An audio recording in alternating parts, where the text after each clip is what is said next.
Good morning guys, mamahaw ta, iluto ng amin na isda. Ito bangsi guys o flying fish, tapos ito yellowfin. Siyempre itong sausawan natin, wala tayong kumpleto. Ayan, kita niyo yun guys, yung rice namin. Ayan. Good morning guys, kain tayo.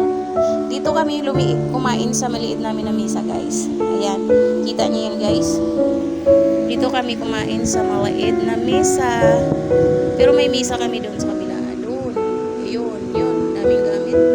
Dito lang kami kumain guys. Yan. Kain tayo guys. Dito sa may sala kasi masarap kumain dito. Alam niyo bakit guys? Ito, may aircon, may electric fan. O, saan pa yan? Ayan. Kaya gustong-gusto namin dito kumain. Ayan.